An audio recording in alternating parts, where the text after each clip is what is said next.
Social Justice Paladin, Episode 25, Politics, Part 2 of 4. Part 2 is Participating in the System. I joined the military in 1982. It was President Ronald Reagan's first term. I remember sitting in a semicircle on the floor in basic training. We weren't allowed to use the furniture in the day room, as Staff Sergeant Mullins read out the day's orders, and he said, through clenched teeth, "You guys are lucky to be coming into the military when you are. We have a president who's pro-military, and short haircuts are coming back into style." It was as close to humor as we were going to get from him, so we just took it. The great communicator, Ronald Reagan, was president for 2 terms, the second term being a landslide victory, as I remember.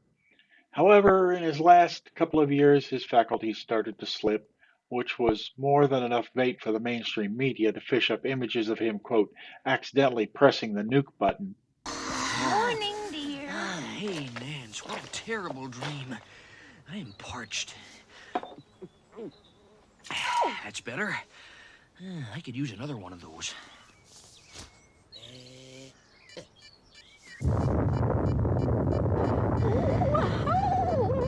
That's one heck of a nurse.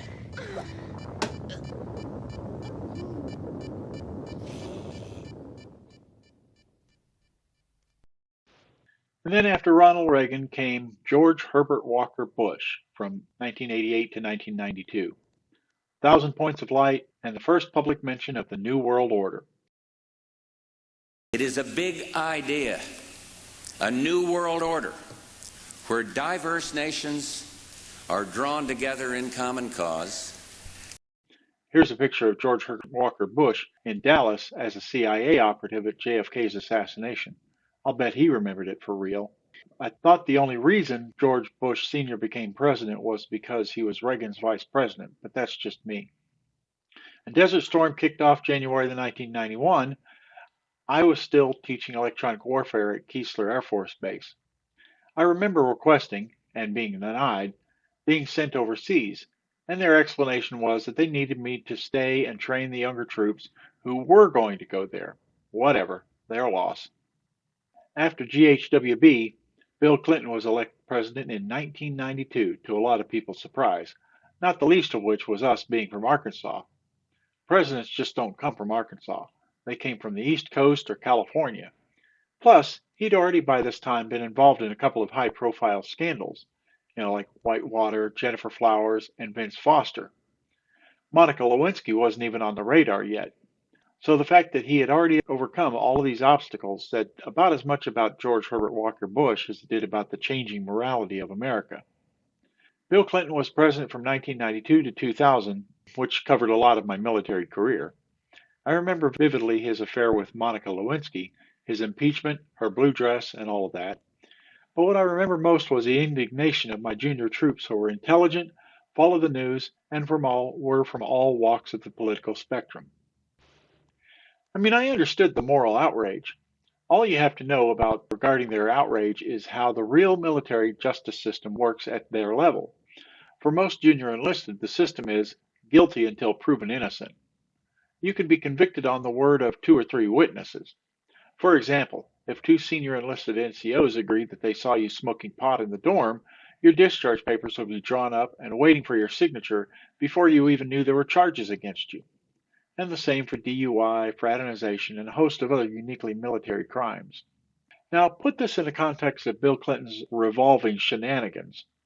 If any one of my subordinates had been accused of what Bill Clinton was convicted of, they would have been put under Fort Leavenworth, not kept their job and made in charge of it. The really hard part was being in the middle tier of the military injustice system. After many, many, many talks with the airmen and other NCOs, it came down to this. Because of our political system and our system of government, the president is the commander-in-chief of the military. But we don't swear an oath to the president. We swear an oath to support and defend the Constitution. We're called to respect the office of the president, even if the person sitting in the Oval Office acts dishonorably. And that holds for presidents on both sides of the aisle. After Bill Clinton came George W. Bush, Jr., 2000 to 2008. Of course, the biggest event here was 9/11 in 2001. See episodes 5 and 21. George Bush Jr. was determined to finish the job started by his father 10 years earlier. And so, my last couple of years in the military went out with a bang, just like an episode of Mythbusters. But the damage was done. By my retirement from the military, I was solidly, thoroughly a patriotic American. Now, I really liked George Bush Jr. In his first term, not so much in his second. It seemed he bought into the Democrat pleas for, quote, bipartisan lawmaking, which subsequently rendered him ineffective as a leader. What did he care? He was lame duck by this time, and the war was behind him. His legacy was secure. Thanks for nothing, Bush. Next, Part 3, Years of Apathy, which should be episode number 26.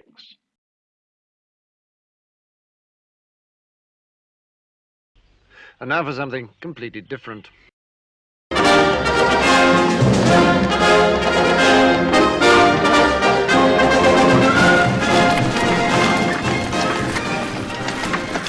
Old woman! Man! Ma'am, sorry. What knight lives in that castle over there? I'm 37. What? I'm 37. I'm not old. Well, I can't just call you man. You could say Dennis. I didn't know you were called Dennis. Well, you didn't bother to find out, did you? I did say sorry about the old woman, but from behind you looked... What I object to is you automatically treat me like an inferior. Well, I am king. Oh, king, eh? Very nice. And how'd you get that, eh? By exploiting the workers. By hanging on to outdated imperialist dogma which perpetuates the economic and social differences in our society. If there's ever going to be any progress... Dennis, there's some lovely filth down here. Oh, how'd you do? How do you do, good lady? I am Arthur, King of the Britons. Whose castle is that? King of the who? The Britons. Who are the Britons? Well, we all are. We are all Britons. And I am your king. I didn't know we had a king. I thought we were an autonomous collective. You're fooling yourself. We're living in a dictatorship. A self-perpetuating autocracy in which the working classes... Oh, there you go, bringing class into it again. Well, that's what it's all about. If only people would... Please, please, good people. I am in haste. Who lives in that castle? No one lives there. Then who is your lord? We don't have a lord. What? I told you, we're an anarcho-syndicalist commune. We take it in turns to act as a sort of executive officer for the week. Yes. But all the decisions of that officer have to be ratified at a special bi-weekly meeting. Yes, I see. By a simple majority in the case of purely internal affairs. Be quiet. But by a two-thirds majority in the case of more... Be quiet. I order you to be quiet. Order, who does he think he is? I am your king. Well, I didn't vote for you. You don't vote for kings. Well, how'd you become king, then? The Lady of the Lake, her arm clad in the purest shimmering samite, held aloft Excalibur from the bosom of the water, signifying by divine providence that I, Arthur, was to carry Excalibur. That is why I'm your king. Listen, strange women lying in ponds distributing swords is no basis for a system of government. Supreme executive power derives from a mandate from the masses, not from some farcical aquatic ceremony. Be quiet. Oh, but you can't expect to wield supreme executive power just because some watery tart threw a sword at you. Shut up! I mean, if I went round saying I was an emperor, just because some moistened bint had lobbed a scimitar at me, they'd put me away. Shut up! Will you shut up? Ah, now we see the violence inherent in the system. Shut up! Oh, come and see the violence inherent in the system. Help, help, I'm being repressed. Bloody peasant! Oh, what a giveaway. Did you hear that? Did you hear that, eh? That's what I'm on about. Did you see him repressing me? You saw it, didn't you?